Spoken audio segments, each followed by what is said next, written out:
Yo no sé a usted qué es lo que más le gusta que le regalen. No sé qué regalo a usted le gusta más. Porque uno piensa que los regalos generalmente a todo mundo le gusta, pero hay gente que no le gustan los regalos. Hay un libro que se llama Los 5 lenguajes del amor. Y esos 5 lenguajes del amor nos hablan de cómo algunas personas se sienten amadas. A mí me pasó personalmente con mi esposa, porque yo generalmente era muy detallista, yo era de llevar mariachis y demás. Pero un día, después de tanta confianza, me dice, ay no, a mí no me gustan los mariachis. Pero hay otros que sí les matan los mariachis, pues ella no le gustan los mariachis. Pues también yo le llevaba flores y demás, y siempre les dejaba a un lado. No, es que a mí no me gustan las flores. Y si uno no es maduro, uno empieza a decir, no, pero mire, todos los regalos que uno le da y no lo acepta ninguno. Ay, no, entonces suerte es que le digo, yo hubiera podido decir eso. Pero realmente no es que ella fuera mala gente ni nada. Era que para ella el amar o sentirse amado es diferente porque tenemos un lenguaje diferente. Dentro de ese libro habla de que hay una manera de podernos amar, es a través, por ejemplo, de las palabras, a través de un abrazo. Donde algunos sí se sienten amados a través de un detalle, algunos se sienten amados por palabras de aprobación, para algunos es baile, para algunos es estrago, para algunos eso es la Navidad. Pero la palabra Navidad viene precisamente de natividad y lo que habla precisamente es del nacimiento de Jesús y que la esencia de la Navidad es precisamente Jesús. Ahora, ¿cuál pregunta? Entonces, ¿qué podríamos preguntarnos? Hace un tiempo atrás, cuando mi mamá vivía, recuerdo que mi mamá invitó a muchas personas de la familia y dentro de esos que estaban allí empezaron a repartir el ponqué y qué delicioso que estaba el ponqué. Pero se acabó el ponqué y a mí no me dieron ponqué. Pero se supone que yo era el cumpleañero, ¿por qué no me dieron ponqué? Porque sí, me cantaron el Happy Birthday y demás, pero a todos les dieron ponqué y a mí no me dieron ponqué. Y quedó como una gran anécdota rayada en mi cabeza. De los cumpleaños si no me dieron ponqué. Pero es algo tonto, pero es así con Jesús. Si nosotros creemos en Jesús, podríamos preguntarnos qué es lo que le gusta a Jesús. ¿Qué es lo que no le gusta a Jesús? ¿Cuál es el lenguaje de amor que tiene Jesús? ¿Cuál es ese lenguaje? ¿Qué es lo que le gusta? ¿Qué es lo que no le gusta? Y podríamos decir, pero al creador de los cielos y la tierra, ¿cómo nosotros podríamos darle un regalo significativo si todo lo tiene? ¿Ustedes no han visto algunas mujeres que yo no sé qué regalarle a los hombres porque es difícil regalarle algo a los hombres? ¿Sí se han preguntado? Y yo me encuentro con mujeres o mujeres que también dicen, no, pero yo no hay que regalarle a los hombres, pues también a hombres que no saben qué regalarle a mujeres, ¿no les ha pasado? Porque no saben qué darle y demás. Entonces la fácil es un par de pantaloncillos y un par de medias y listo, quedó. Me voy a la gáchese y ese es el regalo de Navidad. No estoy haciendo puya, ¿no? Pero estoy diciendo que generalmente es así, ese es el regalo que todos dan allí. Pero realmente cuando uno empieza a conocer a Jesús, empieza a saber qué le gusta, qué no le gusta.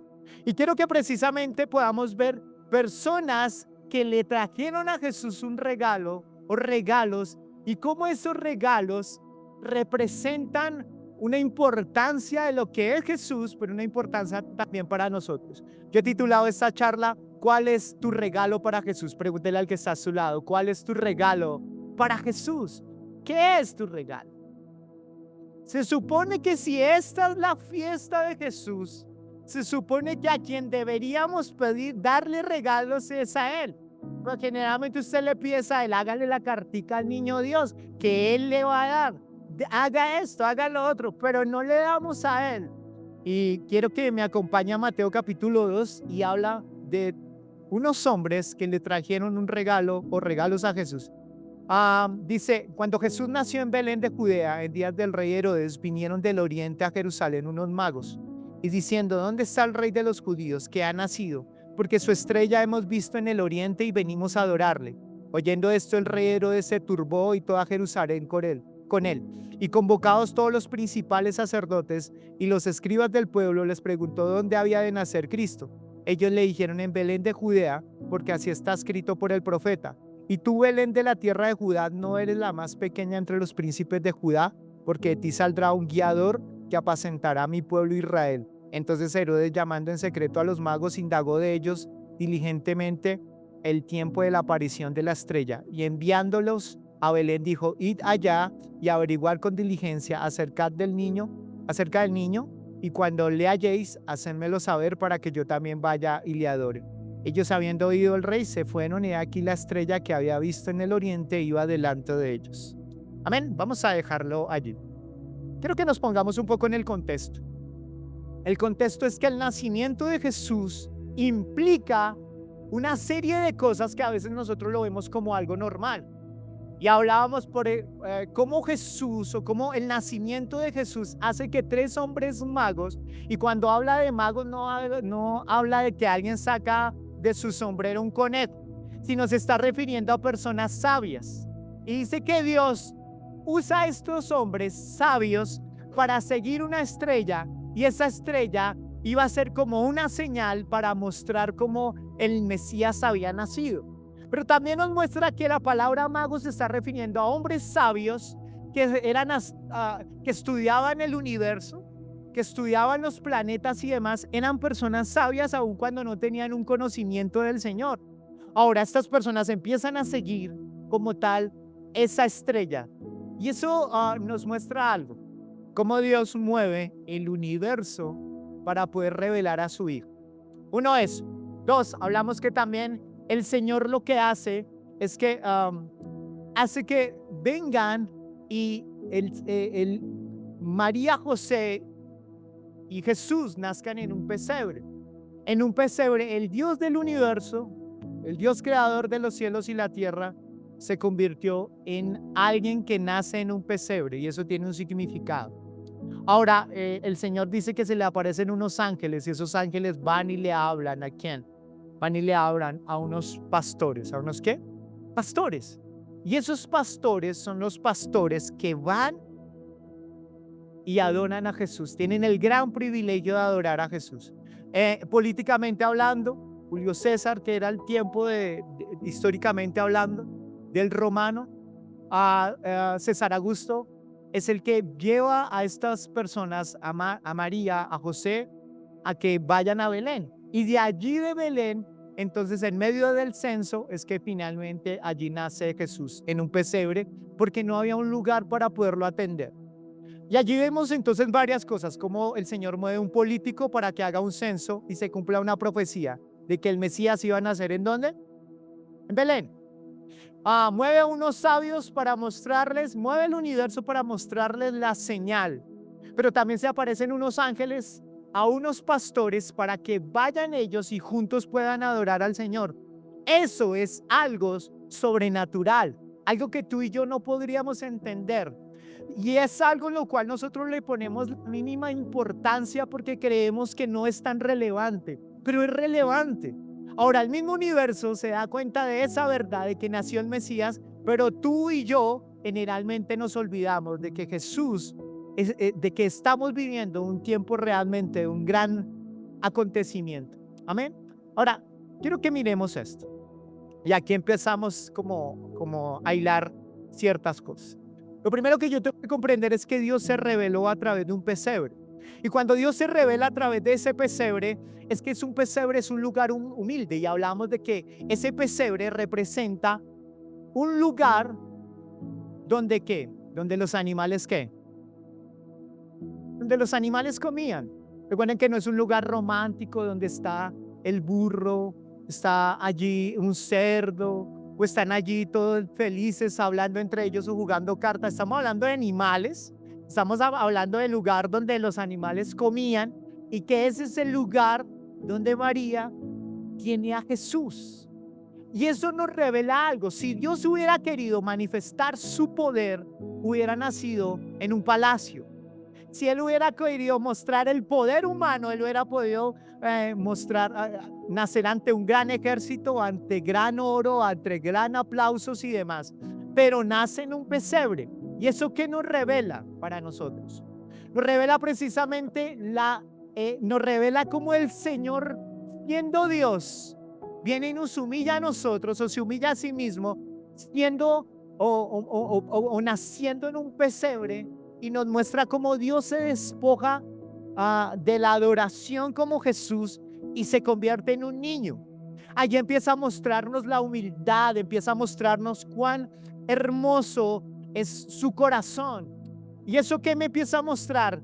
Que aun cuando el pesebre no era limpio, no era un lugar cómodo, no era un lugar honorable, era un lugar donde comían los animales. Y Dios eligió ese lugar para nacer. Dios eligió ese lugar ¿para qué? Para que naciera Jesús, para que naciera su Hijo, para que naciera el mismo Dios hecho hombre allí. Entonces Dios está mostrando algo. ¿Qué está revelando eso? Dios está revelando el corazón de Dios. Miren esto, el pesebre se asimila mucho a tu corazón y a mi corazón. ¿Por qué? Porque nuestro corazón generalmente está desordenado, no está tan limpio, no está tan honorable.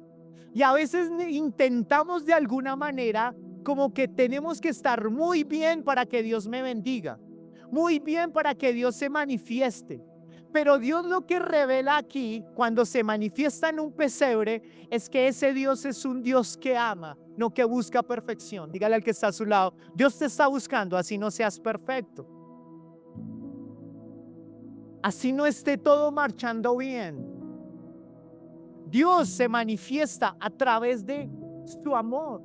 Mira, yo no sé, tú puedes estar pasando por una situación difícil, pero uno tiende a pensar que para acercarse a Dios todo tiene que estar funcionando muy bien. Todo tiene que estar tan bien para que Dios se pueda manifestar en mi vida, pero Dios trajo vida en medio de un pesebre. Y ese pesebre es precisamente tu vida y mi vida. Alguien asimilaban que el pesebre podría, o podríamos hablar que parte del desorden de un pesebre podría hablar del corazón del ser humano. El corazón del ser humano tiene grietas, tiene heridas, tiene suciedad, tiene una serie de cosas ese corazón. Y ese corazón intenta llenar esa tranquilidad y esa paz con su propio esfuerzo. ¿Por qué con su propio esfuerzo? Muchos de los que estamos acá, generalmente cuando están terminando un año, empiezan a mirar su vida y empiezan a mirar cuánto se esforzaron o cuánto no. Algunos dijeron, voy a pasar poco tiempo en internet, pero pura carreta, se la pasaron todo el tiempo en el internet y les robó mucho tiempo. Algunos quisieron el hábito de organizarse financieramente y empezaron a tratar de buscar todas las estrategias financieras para organizarse y demás, pero no lo pudieron hacer. Algunos intentaron como familia arreglar las cosas con su pareja de determinada manera, pero no lo pudieron hacer. Entonces estas personas, aún viniendo a la iglesia, son personas que no ven el crecimiento. Y no ven el crecimiento, ¿por qué? Porque ellos piensan que su corazón no está tan bien para que Dios pueda venir y levantarlos. Porque generalmente el hombre es autosuficiente y quiere hacer las cosas a su manera. Si hay algo que parte a alguien que es religioso, a alguien que conoce del Señor, es que entiende que sus cambios no se producen por un esfuerzo humano, sino porque Dios interviene en esa vida. Amén. Si yo comprendo eso, puedo entender que yo necesito ayuda para cambiar. Que yo necesito de ese Jesús que ha cambiado tantas vidas en mi vida. Hace unos días estaba cerca de alguien, fui a recoger a alguien y de repente, cristiano, pero esa persona sabía que nosotros éramos cristianos y empezó a hablar muy mal de los cristianos. Empezó a hablar, no, los pastores a esto, los pastores lo otro, y yo fui a una iglesia y me bauticé, y yo hice esto, y yo hice lo otro, pero no pasó, vendedores de humo, y no sé qué, y no sé cuándo. Y entonces, yo soy pastor, pero algo empezó a pasar en mí, como el celo, algo se empezó a despertar. Yo empecé imaginariamente a pensar, ¿yo cómo le podría responder? ¿Qué le hubiera respondido a usted? Cuando esa persona lo hizo precisamente con eso. Y empecé a pensar, ¿yo cómo respondería ante una persona que está hablando de esa manera? Y yo podría responderle con apologética. Podría sentarme y hablar con él y hablarle de la ciencia. Podríamos debatir filosóficamente si Dios existe o no existe. Podría sentarme con esa persona y decirle muchas cosas para tratar de mostrarle la existencia de Dios. y poderle hablar de que históricamente habla de que Jesús existió y podría hablarle de muchas cosas. Pero seguí, pero no sentía paz. Como que me fui pensando, y esa persona, ¿por qué habló mal de esa manera? Pero Dios me llevó precisamente a decir, pero bueno, yo te pregunto a ti, lo que tú has vivido conmigo, ¿a dónde queda eso? Ahora, entonces de allí vino la respuesta. Si yo pudiera hablar con esa persona que estaba hablando de esa manera sobre los cristianos, yo podría decirle lo siguiente, podría decirle, gracias a Dios, porque antes de conocer del Señor, yo estaba esclavo de muchos malos hábitos y pude empezar a encontrar la verdadera paz. Pude encontrar a mi esposa en el lugar, porque Dios la tocó a ella, yo pude conocerla a ella. Yo la amo, la quiero. Yo amo a mi hijo también es una persona que tiene el temor de Dios. Hemos conformado y Dios nos ha llenado una serie de personas maravillosas y demás. Dios nos ha llenado de su amor. He visto personas sanándose de cáncer, he visto personas siendo restauradas, he visto personas que tenían enfermedad, leucemia y demás, como el poder de Dios vino e impactó a esas personas. He visto personas que estaban en la ruina, como Dios cogió y los levantó, hizo tantas cosas. Y yo creo que si me sentara con ese pelado podría decirle, sí, tuviste una mala experiencia, pero yo te quiero mostrar a mi Dios que cambia vidas. Mi Dios que transforma la manera de ver, que alumbra tu oscuridad y dejas de tener una oscuridad, porque ese es Jesús. ¿Cuántos de nosotros podríamos hablar de las maravillas de lo que Jesús ha hecho en nuestras vidas? Levante la mano a aquella persona que ha sido bendecido por Dios de muchas maneras. Y a veces no reconocemos que el que hay en nosotros es mucho más poderoso que el que está en el mundo. Pero el problema tuyo y mío a veces es que sabemos cómo Dios ha obrado, pero tendemos a pensar que haya otras áreas que no han crecido en nosotros, y como no han crecido es porque estoy intentando con mis fuerzas cambiar. Y si hay algo que tengo que mirar, es que yo le puedo regalar a Jesús para que de alguna manera a Dios le agrade, pero que también traiga cambios sobre mi vida.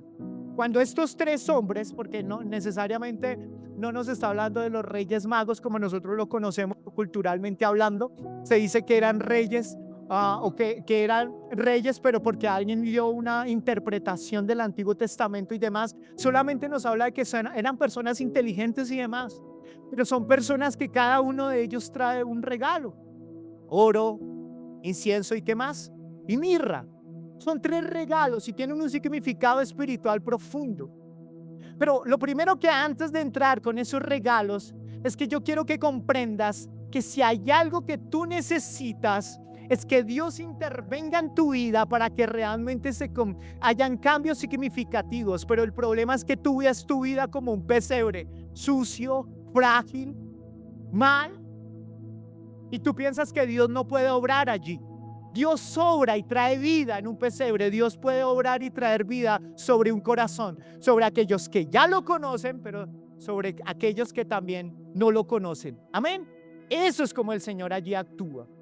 El Señor lo que demuestra allí es que cuando el hombre, Jesús, nació en un pesebre, Él puede mostrar su autoridad. Él determina cómo obra.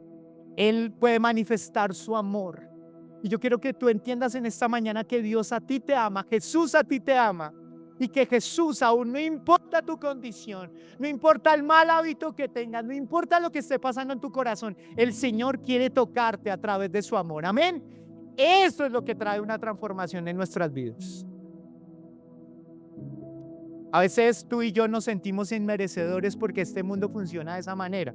Tengo que esforzarme para recibir el fruto de mi esfuerzo, pero con el Señor las cosas no son así. Los sabios, cuando fueron donde el Señor, me impresionan ellos. ¿Por qué?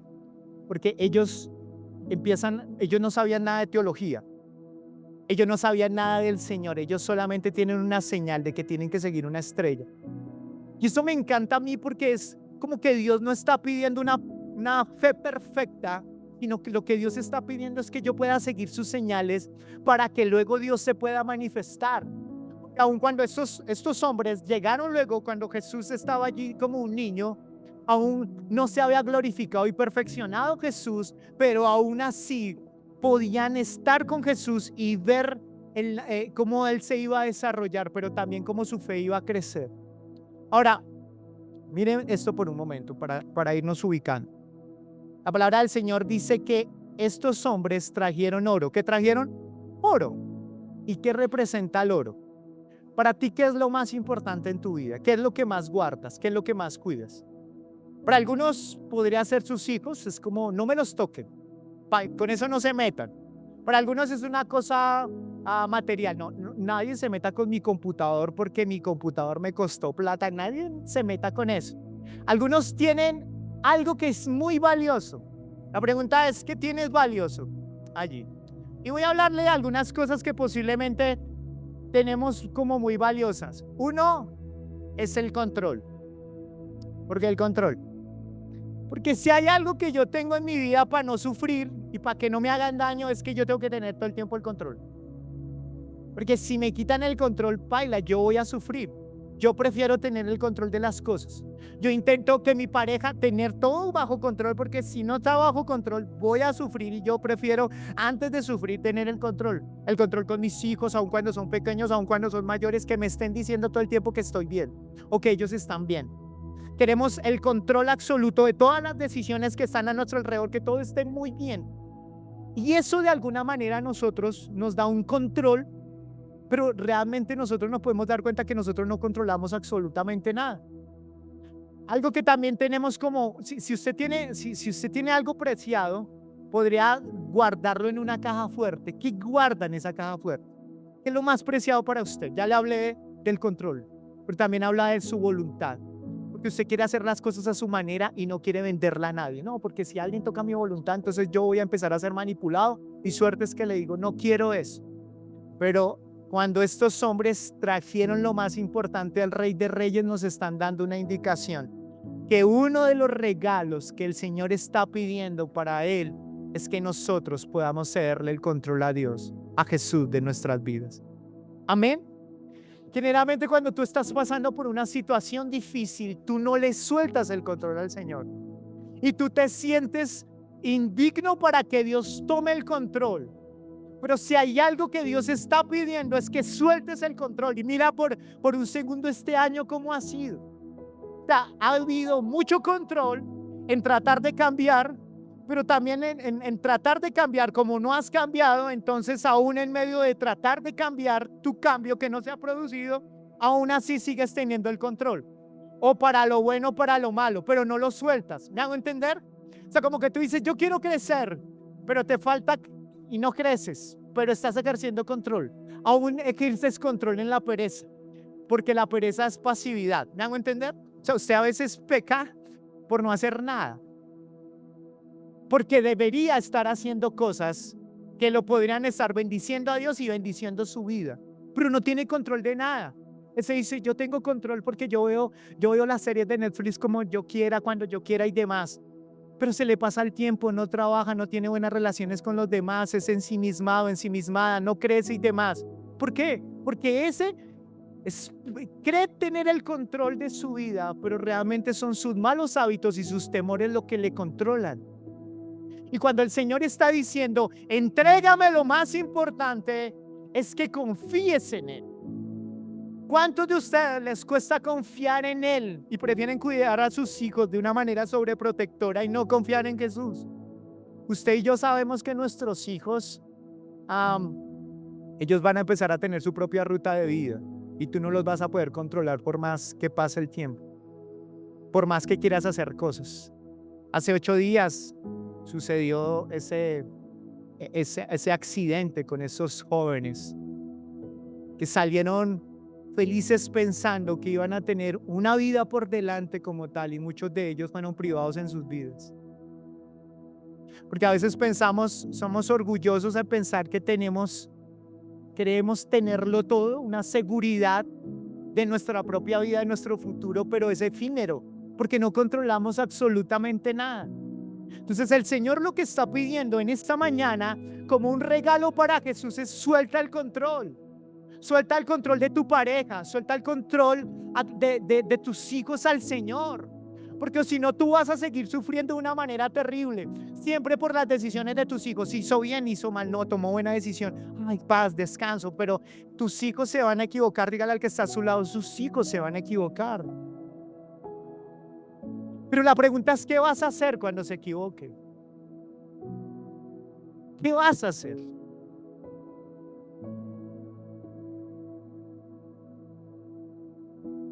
Yo creo que si hay algo que tenemos que ceder es el control de lo más preciado. Yo hablé de los hijos porque aquí sé que hay muchos papás, pero ¿qué es lo más preciado para ti que necesitas cederle el control? ¿Tu relación? ¿Tus finanzas? ¿Qué necesitas entregarle al Señor? Porque ese es uno de los regalos que Dios está pidiendo, que podamos entregarle a Él. El oro entonces representa soltar el control, darle el futuro al Señor y entregar. Miren, cuando tú estás pasando por momentos difíciles, complicados y demás, por temor, lo que surge es el control. Pero lo que Dios está pidiendo para que dejes de ser un esclavo es que le puedas entregar tu control a Él. ¿Me hago entender? Es como que Dios, miren esto, yo generalmente a veces peleo en mi casa cuando llego a descansar, yo algo que quiero es el control. Todo hombre que se respete pelea por el control de la casa, ¿no? Ya sabe, que deportes, que no sé qué. Levanten la mano los que hacen eso. Bien por Jim. El resto de los otros, ¿no? Y generalmente pasa que quiero supervisar qué es lo que vemos, no sé qué, no sé cuánto. Pero creo que si hay algo que tenemos nosotros que hacer es entregarle el control al Señor para que Él determine por dónde debemos ir. ¿Para dónde? ¿Cuál es el propósito que Dios tiene para nuestra vida? ¿Cuál es el propósito que Dios tiene con tu matrimonio? ¿Cuál es el propósito que Dios tiene con tu vida, con tus hijos? Eso es importante. Ahora, lo segundo que allí entregan es incienso. ¿Qué entregan? Incienso. ¿Y qué es el incienso? Recuerdan que el incienso es algo que se quema, ¿sí? Que causa un humero, ¿recuerda? Y que ese humero, de alguna manera, cuando el sacerdote entraba al lugar santo, era como para que no se vieran sus pecados y sus errores. Era como que lo quemaba para que finalmente eso no se viera, pero era algo que llegaba a un olor fragante y ese incienso generalmente olía de una manera agradable, se daba lo mejor. Ese incienso representa lo que tú le entregas al Señor en adoración, lo que tú quemas. Tú nunca vas a poder conocer al Señor si no aprendes a adorarlo a Él. Tú tienes que adorarle a Él y poder ver su belleza, su hermosura y poder darle a Él lo mejor, pero Él está esperando que el mejor regalo de adoración que puedes dar es la fe cuando tú crees en Él. Miren que la palabra adoración, la primera vez que aparece en la Biblia no es cuando alguien está cantando algo, sino un hombre que ya era mayor, su máximo deseo era tener un hijo. Dios le concede ese milagro y el Señor le dice: ahora que ya te conseguí tu hijo y que has pasado tiempo con él, quiero que me lo entregues. O sea, que lo entregues como un sacrificio para mí. Y este hombre, se lleva a su hijo, lo amarra, le coloca una manzanita en la boca como Tel Marrano y todo. No, mentiras. Y decide allí que le iba a quitar la vida, pero él tiene algo. Él lo hace de la siguiente manera. Él entiende que si él lo hace, el Señor lo puede resucitar. Entonces el acto de adoración que Dios está esperando es que tú y yo tengamos fe para creer en lo que Él está determinando para tu vida y para mi vida. Amén. O sea, lo que Dios está esperando es que el regalo para Jesús sea fe. Y la fe es creer en sus promesas, en lo que Él ha dicho. En lo que Él ha dicho sobre la salvación, pero también sobre lo que ha dicho sobre tu vida, sobre tu matrimonio, sobre tus hijos. Eso es fe y eso es lo que el Señor está esperando que tú y yo podamos darle a Él, brindarle a Él. O sea que además del oro, de entregarle lo más importante y decir: Señor, yo te cedo el control, pueda también decir: Señor, mi poca fe que yo tengo te la entrego a ti. Al Señor no le importa cuán grande o cuán pequeña sea, sino que tengas fe. Si hay algo que Jesús todo el tiempo se disgustaba con sus discípulos era hombres de poca fe, porque pasaban por unas situaciones difíciles, pero no confiaban. Y quiero ir como a este centro de la charla como para ir entendiendo esto. Y hay un regalo que el Señor está esperando, es que tú te entregues completamente a Él como un sacrificio vivo para Él. ¿Y cómo es un sacrificio vivo? ¿Te quemamos? ¿Te colocamos aquí en el altar? Algunos de ustedes quisieran colocar en el altar a algunos acá, ¿sí o no? A sus hijos cuando la embarran, si quieren que los ayude a amarrarlos. Pues la palabra altar se está refiriendo precisamente a un lugar donde se entrega lo mejor. ¿Qué le vas a entregar al Señor Jesús en fe? ¿Vas a empezar a dejar de creer en tus propias fuerzas o le vas a creer a Él? Y yo sé que algunos dicen, es que el que no trabaja no avanza. Y yo entiendo que debemos trabajar en todas las áreas de nuestra vida, pero necesitamos la intervención de Jesús para empezar a ver fruto en nuestra vida. Ese es el problema con el cristiano, que viene a la iglesia, a veces adora, a veces canta, pero no obra en fe. Abraham entrega a su hijo y cuando va a matar a su propio hijo, el Señor le dice, detente, porque he probado que realmente soy lo más importante para ti, porque cree. Entonces el regalo para Jesús que Jesús está pidiendo es que le creas a Él, que le creas en su palabra, que creas en lo que Él dice, que creas con sabiduría, con ese amor. Eso es lo que el Señor está esperando que tú le puedas dar a Jesús. Tu fe. Y lo tercero que el Señor está esperando que nosotros le entreguemos es la mirra. Y la mirra es la debilidad puesta a los pies de Jesús. ¿Qué es la mirra? La mirra son esas debilidades que tú y yo tenemos, esas cosas con las que tú y yo luchamos, esas cosas que a veces, por ejemplo, se murió un familiar y tú no lo has podido superar. Esa debilidad financiera, ese mal hábito que tú tienes, porque pensamos que yo tengo que estar bien para que Dios pueda responder a mi vida, pero la mirra está representando el dolor. Generalmente tú cargas con cosas dolorosas en tu vida, pero no eres capaz de entregárselas al Señor. El Señor quiere que tú le entregues su dolor. Dígale al que está a su lado, entrégale tu debilidad al Señor.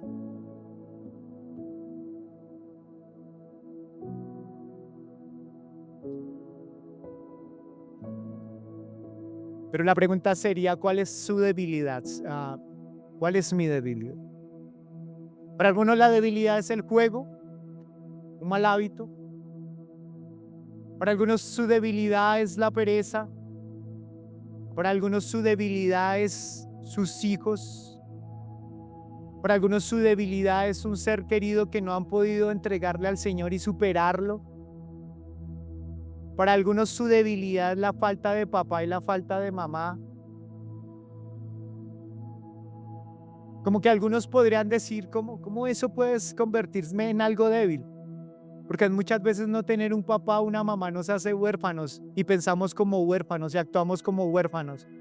Y pensamos que somos lo peor porque no tenemos un papá o una mamá y eso afectó nuestro corazón. Esa es una debilidad. Entonces la debilidad es, entréguele su debilidad. ¿Cuál es su debilidad? Su matrimonio. Me está quedando grande esto, pastor. Intento recuperar mi matrimonio, pero no puedo. Entréguele su debilidad. No, mi debilidad es mi hijo, mi hija. Porque todo lo que pasa con él y con ella, para mí es duro, pastor. No puedo encontrar paz y tranquilidad. Esa es su debilidad. Entréguesela al Señor. Eso es lo que el Señor está pidiendo, que podamos entregar.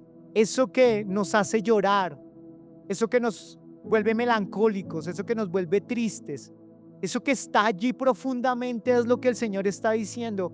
Y dígale al que está a su lado, porque el Señor se perfecciona en tu debilidad. Dígale al que está a su lado.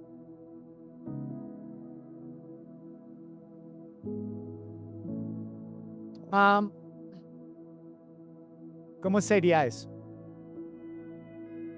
Vamos a poner un hábito que sabemos que este hábito generalmente es un hábito que causa controversia. ¿Por qué causa controversia? Porque este hábito como tal, los que saben de ciencia y demás y han estudiado el cerebro, dicen que este hábito causa una adicción en el cerebro. ¿A qué me estoy refiriendo? A la pornografía. La pornografía para algunos es lo más normal. Para algunos, para otros, saben que no es así, que no es lo más normal y demás. Los grandes inversionistas saben que la pornografía es un gran negocio. Y como tal, los que han estudiado la mente saben realmente que eso es nocivo para la salud como tal. Ahora, si una persona está intentando decir, se da cuenta y dice, no, esto me está quitando la manera como miro a las mujeres, en un caso del hombre, o cuando la mujer está también sufriendo de grados altos de pornografía. Pero la pornografía lo primero que empieza a hacer es que esa persona increíblemente no tiene buenas relaciones con otra persona. ¿Por qué? Porque increíblemente ve a esa persona solamente para poder verla sexualmente, pero no interactúa, no crece en eso. Y entonces esa persona, cuando se da cuenta que parte de no poder socializar bien, de ver a la mujer como un animal, de ver a una mujer para poderla sujetar como esa persona quiere, esa persona, cuando se da cuenta que eso le está causando un problema, entonces esa persona empieza a trabajar en su mal hábito y empieza entonces a colocarle filtros al celular para que no entrara ciertas horas. Empieza a hacer una serie de cosas para tratar de controlar su desorden en sus ojos, su desorden en su cuerpo. Entonces esa persona puede venir a la iglesia y demás, pero vuelve y falla una y otra vez, vuelve y falla una y otra vez. Y entonces esa persona puede decir un día, no, yo ya no quiero nada más del cristianismo porque vuelvo y reincido en la pornografía, vuelvo y caigo en lo mismo, vuelvo y caigo en lo mismo. Yo tengo un corazón que no puede hacer nada, Dios ni siquiera puede hacer nada. Y ahí hay un problema. El problema es que tú vas a ser libre por medio de gracia, no por medio de disciplina. ¿Por medio de qué? De gracia, no por medio de disciplina. ¿Cómo así, pastor? Porque si no, entonces tú vienes a la iglesia como si esto fuera que acá hay un gran psicólogo y entonces el psicólogo soy yo y entonces le digo cómo cambiar y cómo hacer una serie de cosas. Pero yo no produzco cambios. Y si tú quieres producir cambios, tú puedes ir a un psicólogo para que te ayude en ciertas conductas como tal, a cambiar ciertos hábitos. Pero en la profundidad no puedes cambiar, porque la profundidad como tal es el pecado y son cosas que tenemos arraigadas en nuestra espiritualidad. Entonces, ¿cuál es la manera para, por ejemplo, vencer la pornografía? Tú necesitas darte por vencido y decirle, Señor, ayúdame en mi debilidad. Si estás en una adicción frente a las sustancias psicoactivas, vas a tener que decir, Señor, ayúdame en mi debilidad, porque el Señor está esperando que tú te rindas. Y cuando hablamos de esto, es que tú te rindas y puedas decir, el matrimonio me quedó grande, Señor, ven, obra en mi debilidad. Allí es donde Dios puede responder. Porque si no, no lo vamos a poder hacer. Recuerden, a mí me encanta cómo los pastores nos enseñan muchas cosas, los que cuidan ovejas. Y generalmente cuando una oveja cae en un precipicio y está aparte para morir y está ahí en un pedazo de montaña y está en el momento donde puede morir, entonces alguien va a intentar, porque se cayó, intentan rescatarla y le dicen, no la coja. ¿Por qué? Toca esperar varios días. ¿Para qué? Para que se debilite. ¿Y para qué se debilita? Necesitamos sacarla, si no se va a morir. Para que cuando ya esté debilitada la pueda agarrar y la pueda sacar. Porque si yo la saco así, con toda la energía que tiene, lo básicamente es que se va a tirar al precipicio. Y eso pasa con tu vida y con mi vida. Hay cosas que tú necesitas rendirte y decir, no más, yo no puedo con esto. Necesito tu ayuda. Ahí es donde el Señor empieza a proceder. Pero tú todo el tiempo, la cultura te está diciendo, esfuérzate para alcanzar esto, haz esto, haz lo otro, haz esto, haz lo otro. Tú necesitas a la luz de tu vida para que realmente la oscuridad se vaya. Es el que produce cambios. Pero tenemos una bendita maña como cristianos y es que queremos ayudarle a Dios. Pero entonces ese que tiene pornografía no se tiene que cuidar en su celular. Sí, claro, se puede cuidar.